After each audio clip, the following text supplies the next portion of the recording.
Audio Jungle. Kita dengan tidak mengambil foto atau video.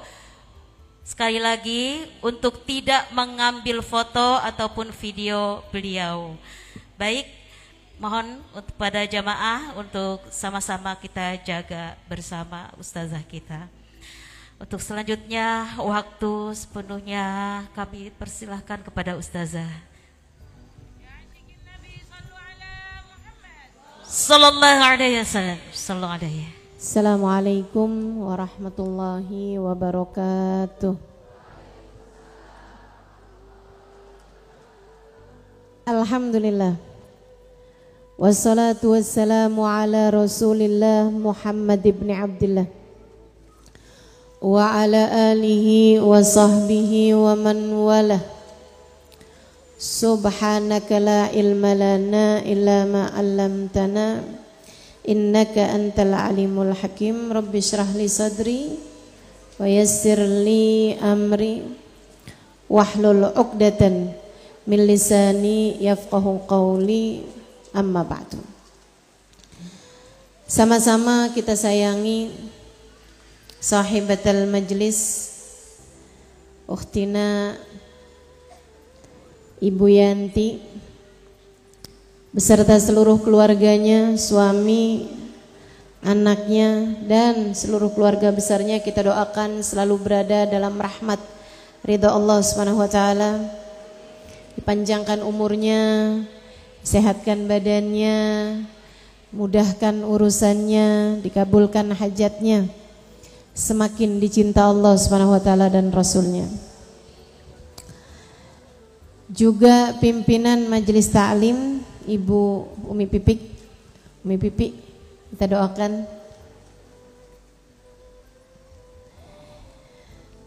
namanya siapa dah? Nama lengkapnya Lutfiyah, Ustazah Lutfiyah. Kita doakan semoga selalu berada dalam rahmat ridha Allah Subhanahu wa taala insyaallah.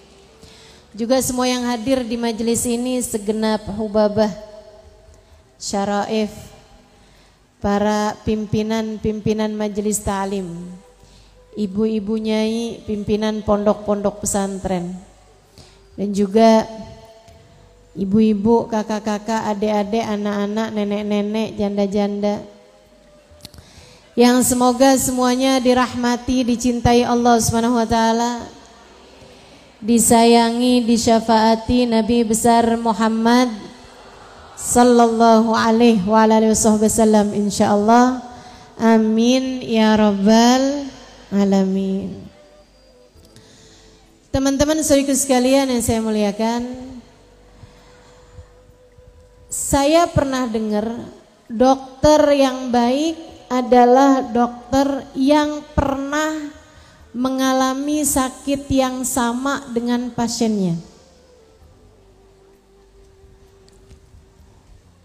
Saya pernah dengar sekali lagi bahwa pengobat yang baik atau dokter yang baik, orang yang paling bisa mengobati orang lain adalah orang yang pernah kena sakit yang sama dengan apa yang dialami oleh orang lain.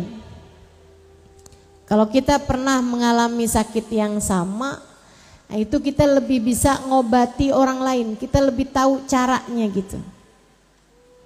Karena kita udah tahu rasanya. Teman-teman sekalian, mungkin karena hal ini pula lah Allah Subhanahu wa taala menjadikan Nabi Muhammad itu diberi ujian dengan berbagai macam jenis ujian, sehingga nyaris semua kesedihan, semua penderitaan, semua kesusahan yang dialami oleh kita umatnya pernah dialami oleh Nabi besar Muhammad.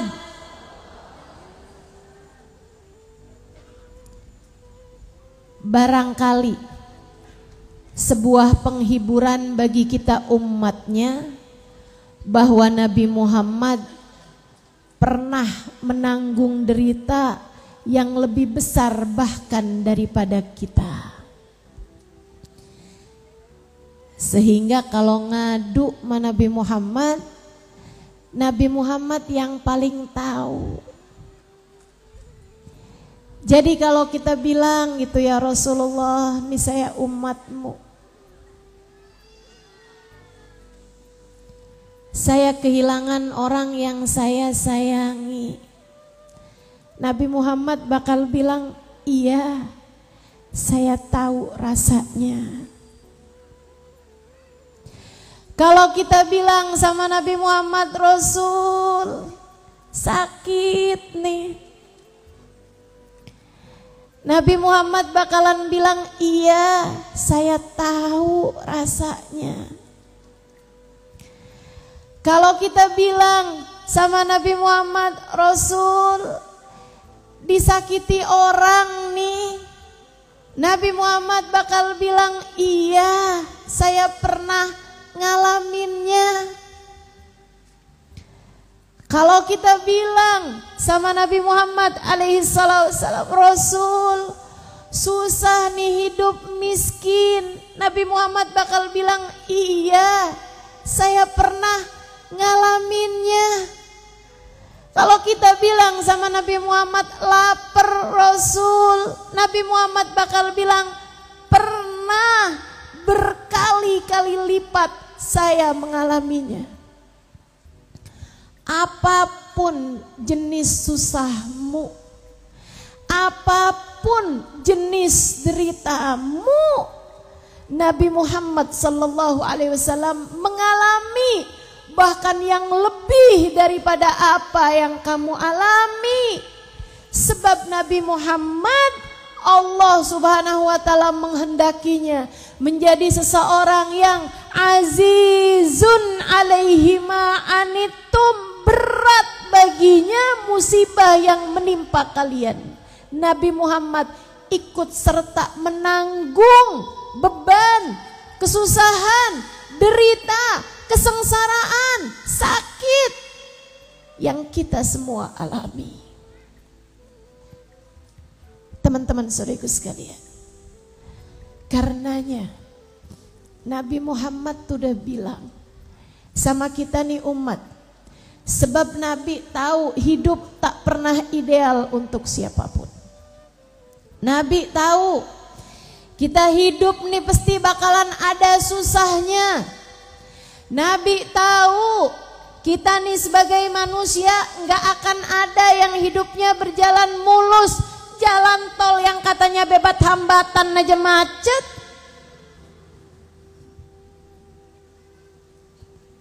Teman-teman saudaraku sekalian, Nabi tahu apa yang akan menimpa kepada kita umatnya.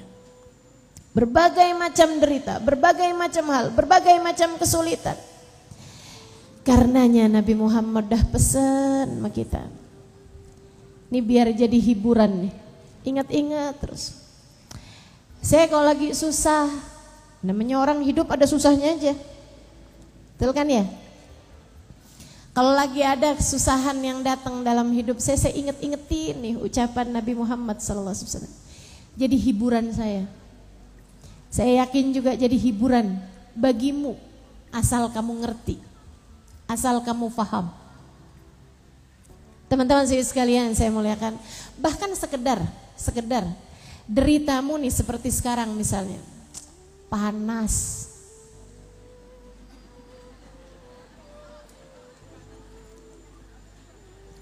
menurutmu Nabi Muhammad gak pernah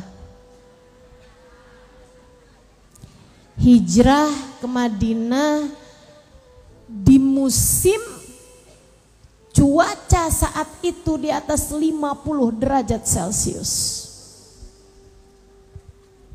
Kamu gak tahu rasanya, kamu gak tahu rasanya. Yang kamu anggap panas banget nih, kayaknya jangan-jangan neraka ada yang bocor nih. Kamu belum tahu rasanya teman-teman. Kamu belum tahu rasanya. Negeri kita nih sepanas-panasnya nggak nyampe 40. Saya pernah tinggal di cuaca yang kalau lagi musim panas di atas 50 derajat Celcius. Gurun pasirnya tuh 55 derajat Celcius. Kebayang kayak apa panasnya. Jadi apapun aja susahmu, ingetin nih penghiburan dari Nabi Muhammad sallallahu alaihi wasallam. Apa kata Nabi Muhammad? Fasbiru hatta tulku alayyal haud. Fasbiru hatta tulku alayyal haud. Fasbiru hatta tulku alayyal haud. Yang sabar ya, yang sabar ya. Hatta tulqu alayyal haud, sampai kalian berjumpa denganku di depan telagaku. Siapapun darimu yang lagi kena sakit, siapapun darimu yang sekarang sedang sakit atau yang sedang berada dalam masa-masa tersakit gitu. Entah kena kanker misalnya, entah kena autoimun misalnya, entah kena diabetes yang udah tinggi misalnya. Apapun aja jenis sakitmu, bahkan sekedar sakit gigi misalnya. Karena sakit gigi tuh walaupun jarang-jarang dengar orang sakit gigi mati,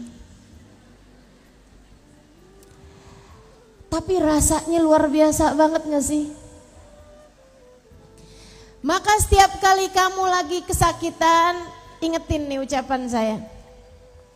Ntar besok-besok lusa, kapan-kapan aja. Tiap kali lagi kamu kesakitan, kayaknya yang, duh ya ampun, kenapa sih sakit banget gitu. Ingetin. Fasbiru hatta tulku alayyal haud. Bayangin Nabi Muhammad lagi bilang sama kamu, yang sabar ya, yang sabar ya. Sampai kapan saya mesti sabar Rasul? Hatta tulku alayyal haud, sampai kamu ketemu saya di depan telaga.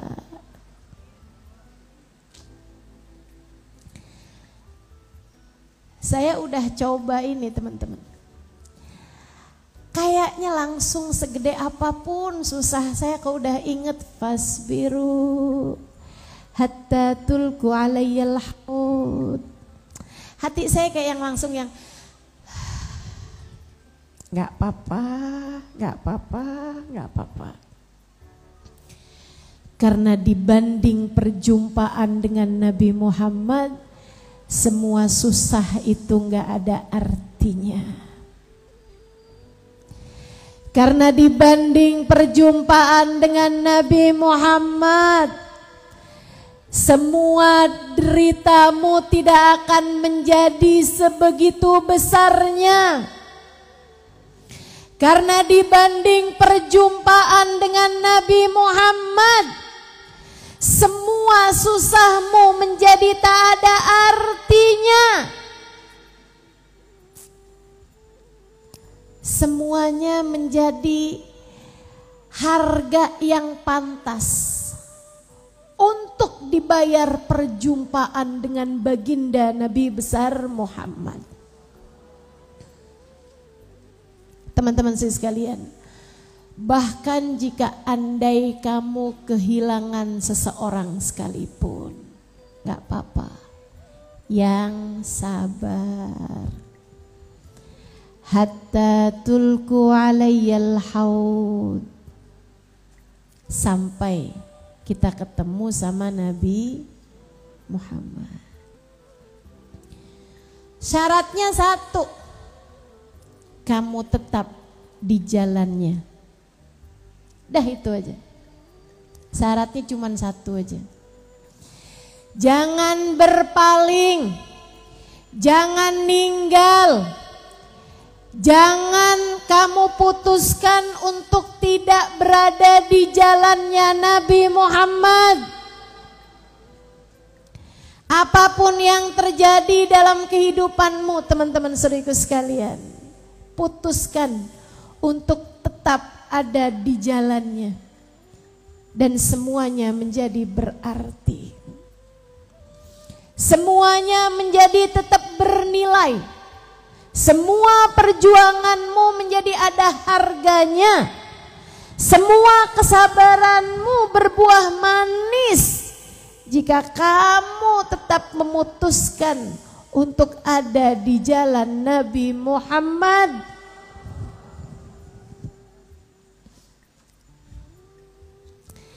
Nabi itu pernah ngalamin semua susahmu. Kalau kamu lagi sakit, Nabi Muhammad tuh kalau sakit, saya ceritain. Nabi tuh pernah sakit 18 hari. Atau satu riwayat bilang 16 hari. Satu riwayat malah bilang 40 hari. Wallahu a'lam. Tapi yang mu'tamad nih 18 hari, teman-teman. Itu Nabi Muhammad terkapar di lantai. Merah badannya dari ujung rambut sampai ke ujung kaki. Keringetan sampai membuat lantainya itu basah karena keringat Nabi Muhammad SAW. Dan itu Nabi Muhammad kayak orang lagi, mungkin ya teman-teman, kayak orang lagi dibakar gitu kondisinya. Keringatnya tuh sampai segede-gede jagung kalau istilah anak zaman sekarang ya. Sayyidah Aisyah tuh cerita, aku sampai ngelihat keringatnya Nabi Muhammad tuh sampai kebayang berlian-berlian bertaburan di wajah dan badan beliau. Sambilan kayak begitu tuh Nabi Muhammad, yaudah gitu. Apa yang beliau sampaikan? Alhamdulillah ala kulli hal. Alhamdulillah ala kulli hal. Alhamdulillah ala kulli hal. Terima kasih ya Allah atas apapun yang kau tetapkan. Terima kasih ya Allah atas keadaan apapun yang kau tetapkan. Gak ada ngeluh, gak ada tanya dosa apa saya ya Allah. Baru dikasih kita nih sakit gitu aja udah nanyain dosa. Itu kamu kalau dijawab sama malaikat,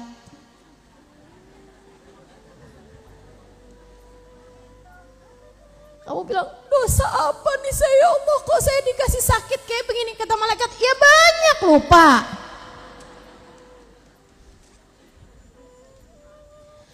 Kalau ada orang yang pantas bertanya, dosa apa saya ya Allah, kenapa saya harus diberi yang seperti ini?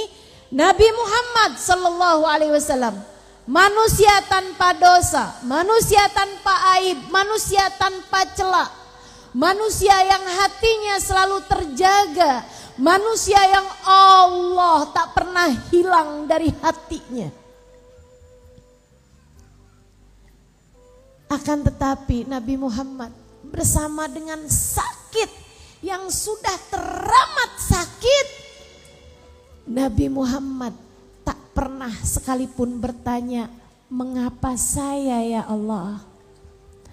Beliau sembari tetap tersenyum hanya berkata, Alhamdulillahi ala kulli hal. Terima kasih ya Allah atas keadaan apapun yang telah Engkau tetapkan. Cakep, cakep. Mudah-mudahan Allah dikaruniai kepada kita, Allah karuniai kepada kita hati seperti itu insya Allah. Hati seperti hatinya Nabi Muhammad. Ini kita doa aja. Walaupun gak ada ceritanya orang dikasih hati kayak hatinya Nabi Muhammad. Gak ada. Hatinya hati terindah yang pernah ada di atas muka bumi ini. Tapi kita minta sama Allah SWT, walaupun mustahil diijabah. Ya Allah, kami minta hati kayak hatinya Nabi Muhammad ya Allah. Atau sekurangnya biaskanlah untuk hati kami cahaya dari cahaya hatinya Nabi Muhammad. Amin. Terus sembuhnya gimana nih Ustazah? Sembuhnya habis 18 hari Allah udah tetapkan. Dari sini nih kita tahu bahwasanya yang namanya sakit tuh, kamu mau ngeluh, kamu mau sabar. Kamu mau hatimu gerasa gerusu atau hatimu terima. Kalau udah waktunya sembuh, sembuh juga. Cuman bedanya catatanmu tuh. Kalau isinya keluhan, ya Allah dosa semua. Tapi kalau isinya terima, apalagi seperti Nabi Muhammad, bahkan bersyukur, berterima kasih kepada Allah, catatan pahala demi pahala, bahkan bisa jadi Allah berkata kepada malaikatnya, ibni li abdi baitan wasammihi baital hamd, bangunkan untuk hambaku ini sebuah rumah di surga, kasih nama Baitul Hamd, rumahnya hamba yang mengerti bersyukur atas segala keadaan. Pilihannya ada sama kamu. Sakitnya mah udah ditetapkan, sembuhnya kapan itu udah ada catatannya. Nggak akan nambah, nggak akan kurang, nggak akan nambah waktunya, nggak akan berkurang waktunya. Ustazah kalau kayak gitu ngapain kita berobat? Jalanin perintah yang diperintahkan oleh Nabi Muhammad alaihissalam. Tadawu tasihhu, kata Nabi Muhammad, berobatlah kalian maka kalian akan sembuh. Jalanin sebab, akan tetapi tetap tawakalnya kepada Allah. Jalanin sebab, akan tetapi tetap sandarannya hanya kepada Allah. Kita tahu bahwasanya Allah lah Asy-Syafi, Allah lah Al-Kafi, hanya Allah satu zat yang dapat menyembuhkan kita. Teman-teman saudaraku sekalian yang saya muliakan, jadi siapapun di antaramu yang lagi sakit, Nabi Muhammad sudah kasih tahu kepada kita caranya, dan kita pun juga sudah dikasih penghiburannya. Sembuhnya gimana tuh Nabi Muhammad alaihissalam? Di hari yang telah ditetapkan Allah SWT,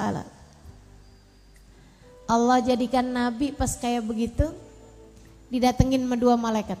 Ustazah tunggu dulu nih, ada yang miss, katanya orang di belakang situ tuh. Walaupun dia rada ngantuk-ngantuk tapi dia ikut mikir gitu. Kok itu emang sahabat gak ada yang pada tahu apa? Itu sahabat gak ada yang pada nengokin, pada gimana gitu Ustazah sama Rasulullah? Atau kok gak geger gitu waktu itu zamannya para sahabat itu? Mereka gak cinta sama Nabi? Cinta, luar biasa cintanya. Tapi bahkan para sahabat gak banyak tahu, kecuali sesudah Nabi Muhammad sehat. Kenapa gitu? Nih, Sayyidah Aisyah bercerita, Nabi sakit kayak begitu, bikin saya nangis tiap lihat Nabi Muhammad. Akan tetapi idza adzana muadzin qama min bainina ka'annahu la syai'. Katanya Sayyidah Aisyah, Nabi sakitnya kayak begitu, tapi begitu azan datang, Nabi Muhammad itu segera berdiri kayak gak sakit apa-apa. Makanya gak ada sahabat pada tahu waktu itu. Tiap waktu sholat Nabi Muhammad ada kok di masjid. Tiap waktu azan Nabi Muhammad ada di masjid. Padahal begitu pulang ke rumah, ya kayak begitu lagi tuh. Terbaring tak berdaya panas luar biasa sampai bikin merah dari ujung rambut ke ujung kaki teman-teman. Sehari, 2 hari, 3 hari, 4 hari, sampai belasan hari seperti yang tadi saya sampaikan. 16 atau 18 hari. Di waktu yang telah ditetapkan Allah SWT, jam-jam siang bis duhur, Nabi Muhammad lagi kayak begitu, Nabi didatangi 2 malaikat. Sebenarnya bukan didatangi, tapi ada Allah kirimkan 2 malaikat ngobrol di dekat Nabi Muhammad SAW. Ustazah, ini dalilnya di mana nih? Boleh dibuka. Tafsir Baghawi ada, tafsir Jalalain tapi yang sawi boleh. Di sebab turunnya surat Al-Mu'awwidhatain. Di sebab nuzulnya surat Al-Mu'awwidhatain. Teman-teman sekalian, habis duhur Nabi Muhammad kemudian panggil, minta dipanggilkan Sayyidina Ali bin Abi Thalib. Datang Sayyidina Ali, kaget lihat kondisi Nabi Muhammad alaihissalam. Ya Rasulullah. Nah pada saat itu, sebelum Nabi Muhammad memanggil Sayyidina Ali, itu Nabi Muhammad Allah utuskan 2 malaikat ngobrol deket Nabi Muhammad alaihissalam. Kata yang satu malaikat, ya Allah, sian banget sih. Iya, nggak tega ya. Nih, liatin. Betapa sangat sayangnya para malaikat kepada Nabi besar Muhammad. Malaikat loh ini, bisa sesayang itu menabi. 2 malaikat tersebut bilang gitu, kesian banget ya. Iya, ya ampun, sian banget. Ini kenapa sih? Iya gitu deh, diisengin. Ama siapa? Ama Banat Lubaid. Oh. Terus di mana ditaruhnya? Di sumur yang ada di sebelahnya ini, belakangnya pohon ini, dekatnya ini. Berapa banyak? 11 katanya. Oh, kesiannya ya. Habisnya kemudian malaikat tersebut pergi, Allah Subhanahu wa taala kemudian turunkan 2 surat. Datang malaikat Jibril, nurunkan 2 surat Al-Mu'awwidhatain. Qul a'udzu birabbil falaq dan qul a'udzu birabbin nas. Nabi pun memanggil Sayyidina Ali bin Abi Thalib.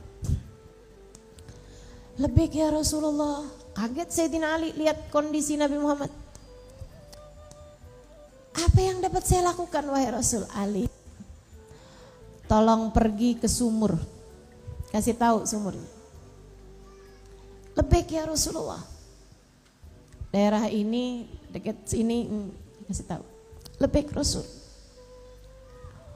Kuras Ali. Kemudian lepaskan ikatan-ikatannya ada 11. Masing-masing ikatan kamu baca. Qul a'udzu birabbil falaq min syarri ma khalaq wa min syarri ghasikin idza waqab wa min syarri naffatsati fil uqad wa min syarri hasidin idza hasad. Qul a'udzu birabbin nas malikin nas ilahin nas min syarril waswasil khannas alladzi yuwaswisu fi sudurin nas minal jinnati wan nas. Lebih ya Rasulullah. Untung nih ya, saya mikir-mikir yang disuruh Sayyidina Ali. Dibacain sekali apal. Modelanmu gitu. Apa tadi Rasul? Tunggu dulu dah. Jangan cepet-cepet Rasul. Ulangi lagi boleh, ya ampun. Nabi bisa jadi nih tambah naik darahnya. Sayyidina Ali pun segera pergi di tempat yang telah ditunjukkan Nabi Muhammad. Sampai di sana sumurnya udah ditutup. Oh, enggak nyari teliti enggak dapat. Sumurnya udah ditutup, diangkat sama Sayyidina Ali, tutupnya. Itu teman-teman, sumurnya udah hitam. Kenapa tuh jadi hitam? Dibikin, disihir sama Banat Lubed, anak-anaknya Pak Lubed. Itu penyihir paling terkemuka pada masa tersebut sejazirah Arab. Biasanya tuh orang tuh kok disihir satu iketan aja udah mati orangnya. Ini kok gak mati-mati gitu, sampai 11 iketan. Makanya itu pula lah yang membuat Nabi Muhammad tiap kali datang azan, begitu dengar azan lepas gitu kan. Karena memang ya itu azan itu kan melepaskan ikatan-ikatan kayak begituan tuh. Akhirnya teman-teman sekalian, Sayyidina Ali pun nguras. Baunya udah busuknya luar biasa. Baunya busuk. Biasanya tuh kalau udah kena aja tuh jadi merah gitu airnya. Ini bukan cuma merah, hitam teman-teman. Itu udah sihir nih, kayaknya sihirnya orang semana gitu ya. Buat nyihir orang sekampung kayaknya dipakai semua tuh dosisnya ke Nabi Muhammad. Masya Allah. Kalau ada pertanyaan, Ustazah kok Nabi Muhammad bisa kena sihir ya?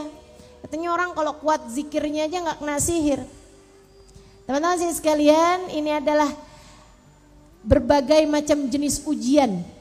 Seperti yang tadi saya sampaikan, Allah rasakan kepada Nabi Muhammad SAW agar Nabi Muhammad dapat menanggung derita umatnya.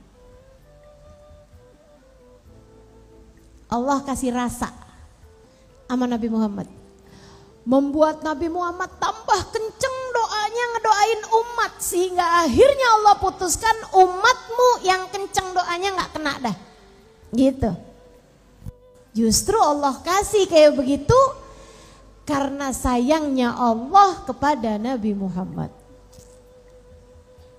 Enak nih kita nih jadi umatnya Nabi Muhammad. Segala-galak tuh Nabi Muhammad kayak begitu.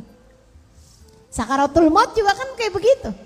Nabi Muhammad tuh dikasih sama Allah sakaratul maut berat teman-teman. Kenapa begitu? Biar Nabi Muhammad tahu rasanya. Sehingga Nabi Muhammad ketika tahu rasanya, Nabi doa-doa, ya Allah sakitnya sakaratul maut biar saya aja. Sakitnya sakaratul maut umat biar saya aja yang nanggung. Ya Allah biar saya aja yang nanggung ya Allah.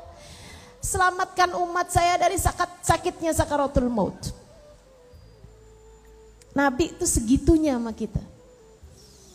Allah tuh bikin Nabi Muhammad segitunya. Gitu ya. Karena Allah tahu cintanya Nabi Muhammad kepada umat, Allah bikin Nabi Muhammad tuh kayak begitu. Masya Allah. Teman-teman saya sekalian, dikuras sama Sayyidina Ali sampai ke bawah. Udah habis nih airnya dikuras, disitulah Sayyidina Ali dapat ada kayak semacam boneka atau apalah gitu ya, barang gitu kan, iketan-iketan 11 semuanya. Jadi sekalian saya muliakan, diambil sama Sayyidina Ali tuh barang 11 itu, dinaikkan. Sayyidina Ali kemudian melepaskan iketan dari tiap 11 benda itu sambil baca Qul a'udzu birabbil falaq, lepas satu, ceder. Min syarri ma khalaq, lepas satu lagi. Min syarri ghasikin idza waqab, lepas. Min syarri naffatsati fil 'uqad, min syarri hasidin. Masing-masing ayat Sayyidina Ali baca itu kelepas satu sampai 11-11-nya teman-teman. Dan itu begitu kelepas, itu Nabi Muhammadnya di sana, Nabi Muhammad di rumahnya. Nabi Muhammad tuh kayak yang sampai 11-11-nya, begitu 11-11-nya Nabi Muhammad kemudian duduk seperti tidak pernah terjadi apa-apa. Sembuh, sehat, alhamdulillah. Sakitmu tuh kayak apaan aja, itu kamu nggak pernah ngalami sakit yang kayak dirasakan oleh Nabi Muhammad alaihissalam. Nabi di atas itu semuanya. Kamu pernah ngerasain sakit kayak gimana? Tuh Nabi pernah ngalamin yang lebih pedih daripada itu. Yang lebih sakit daripada itu, percaya saya teman-teman. Jangankan sama Nabi Muhammad, sama wali-walinya Allah SWT, Allah tuh kasih rasa sakit yang jauh di atas rasa sakitnya manusia secara umum. Saya pernah dengar tuh sakitnya para wali, itu satu orang wali aja sama Allah dikasih kelipatannya 40 kali lipat. Pernah ada satu hari Imamul Haddad lagi jalan sama seorang muridnya. Kemudian muridnya itu kena gigit binatang, diteriak gitu. Oh, sakit gitu. Imamul Haddad bilang, "Ma'agal sabrak ya hada." Kamu nih kok dikit banget sih sabarnya. Coba pegang tangan saya. Dipegang panas tangannya. Ya ampun Imamul Haddad, tanganmu tuh panas banget, badanmu panas banget. Katanya Imamul Haddad, ini saya sakit nih, sakit panas. Udah 10 tahun kalau nggak salah, kalau saya nggak salah ya. Udah 10 tahun, sama Allah nggak dikasih sehat-sehat. Tuh kan, baru dikasih apa dikit aja teriakannya kayak gitu tuh modelannya tuh. Padahal lagi dibahas loh ini.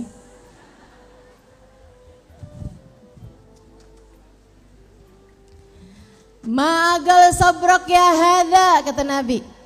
Kamu sabarnya dikit amat sih. Saya nih udah sakit nih 10 tahun, kata Imamul Haddad. Istri saya aja gak tahu kalau saya sakit. Keren. Keren. Masya Allah, Masya Allah. Itu para wali teman-teman, para wali tuh. Kayak begitu tuh.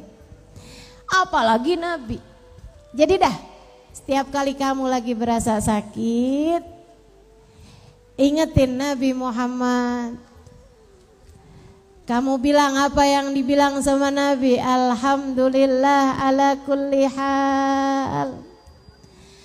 Semakin sakit kamu ingetin ucapan Nabi Muhammad. Fasbiru hatta tulku alayyal haud.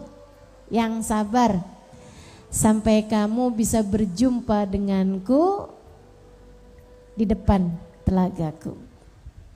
Teman-teman saya sekalian, kalau kamu ujiannya bukan itu tapi kemiskinan, apalagi semiskin-miskinnya dirimu, teman-teman saya sekalian, saya yakin kalau buat makan doang mah kamu bisa. Tapi ustazah kemarinan ada orang sampai mati kelaparan. Ya itu sih dicari penyakit aja teman-teman. Nggak beneran dah ini. Tidak pernah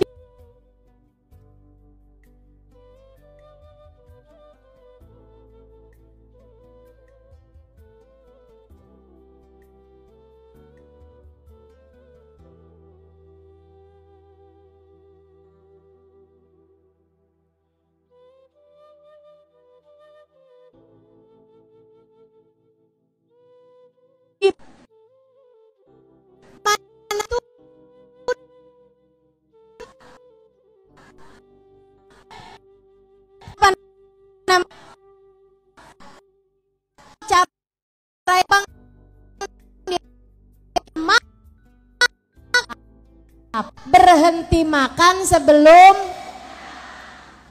bukannya jangan sampai pernah lapar, enggak gitu. Harus makan sebelum lapar, jangan berhenti makan sebelum kekenyangan, enggak gitu. Enggak gitu. Teman-teman sekalian yang saya muliakan, semuanya udah dikasih aturan. Nah ini kalau kemudian ada orang sampai mati kelaparan, dia emang gak ada usaha buat makan, datang ke rumah tetangga, datang ke rumah orang, begitu kan ya, untuk minta makan, itu sama masalahnya dengan bunuh diri. Kata Allah SWT, la tulku biaidikum ilat tahlukah, Janganlah kalian membiarkan diri kalian berada dalam kebinasaan. Gak boleh, kita gak boleh bunuh diri teman-teman. Dengan segala macam caranya kita gak boleh bunuh diri. Karena sakit gak boleh bunuh diri, karena lapar gak boleh bunuh diri, karena miskin gak boleh bunuh diri, apalagi karena putus cinta.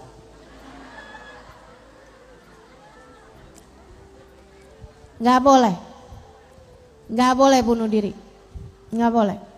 Ya, dengan berbagai macam caranya bunuh diri hukumnya haram. Saudaraku sekalian yang saya muliakan, kalau kamu bicara tentang kemiskinan, Nabi Muhammad tuh jagonya, Nabi Muhammad tuh rajanya. Akan tetapi kalau kamu bicara tentang kekayaan, Nabi Muhammad juga kadang-kadang kaya. Nabi Muhammad itu miskinnya bukan ujian tapi pilihan. Ini bedanya. Makanya kalau kamu bilang, Ustazah kok Nabi Muhammad itu sama Allah dikasih miskin sih Ustazah, padahal kan Nabi seorang Nabi gitu. Ini karena kamu bisa nanya kayak begitu karena pikiranmu, kamu berpikir bahwa kaya sama dengan mulia, miskin sama dengan hina. Nah itu pikiranmu yang salah. Sehingga sekalian yang saya muliakan, tahukah kamu Nabi paling miskin tuh bukan Nabi Muhammad alaihissalam, Sayyidina Isa alaihissalam. Nabi Isa tuh Nabi paling miskin, gak pernah punya rumah. Nabi Muhammad masih punya rumah. Nabi Isa tuh gak pernah punya rumah, makanya sampai dapat julukan Al-Masih, Isa bin Maryam. Apa Al-Masih? Yang selalu berkelana, jalan aja. Pengelana tuh Nabi Isa alaihissalam. Enggak punya rumah.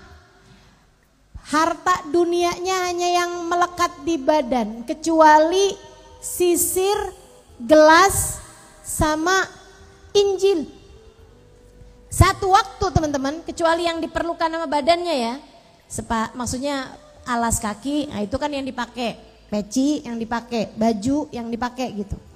Tapi selebihnya yang lain-lain dari harta dunia gitu, yang dipunya sama Nabi Isa tuh sisir, gelas, sama Injil. Saudara sekalian, satu waktu kitab Injil ya Nabi Isa ya. Satu waktu Nabi Isa alaihissalam ngeliat ada orang sama bantal teman-teman. Satu waktu Nabi Isa ada ngeliat orang tidur pakai alasnya itu tanah gitu.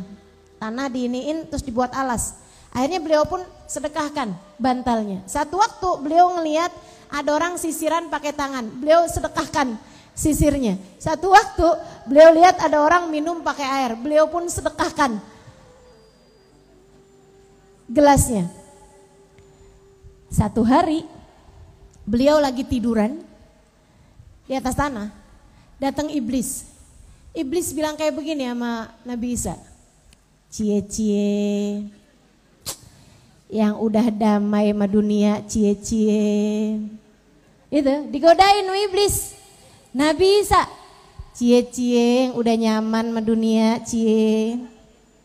Karena ngelihat Nabi Isa lagi tiduran di atas tanah, gitu ya. Kebayang gak sih nih iblis kalau mau godain kita nih nyaman bener sama dunia.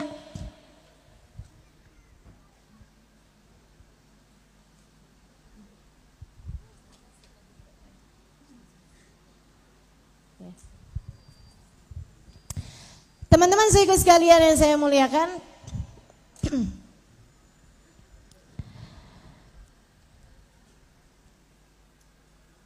sama urusan dunia ini, Nabi Isa kemudian berkata gitu, mali walid dunia, kata Nabi Isa, ada urusan apa saya sama dunia? Dilempar kemudian yang dibuat alas sama Nabi Isa, kemudian beliau pun meninggalkannya. Teman-teman saudara sekalian yang saya muliakan, yuk kita tutup majelis kita dengan kita membaca suratul Fatihah. Kita minta pada Allah Subhanahu wa taala, semoga segala derita kita semuanya dikaruniai oleh Allah Subhanahu wa taala hiburan dari Nabi Muhammad sallallahu alaihi wasallam. kehilangan kita, derita kita, sakit kita, apapun itu, semoga Nabi Muhammad SAW berkenan untuk menjadi penghibur atas diri-diri kita, insyaallah. Ala hadhihi niyah wa bikulli niyatin salihah jami'ah syamilah ila hadratin Nabi Muhammad sallallahu alaihi wa alihi wasallam. Al-Fatihah. Bismillahirrahmanirrahim. Alhamdulillahirabbil alamin. Ar-Rahmanir Rahim. Maliki yaumiddin.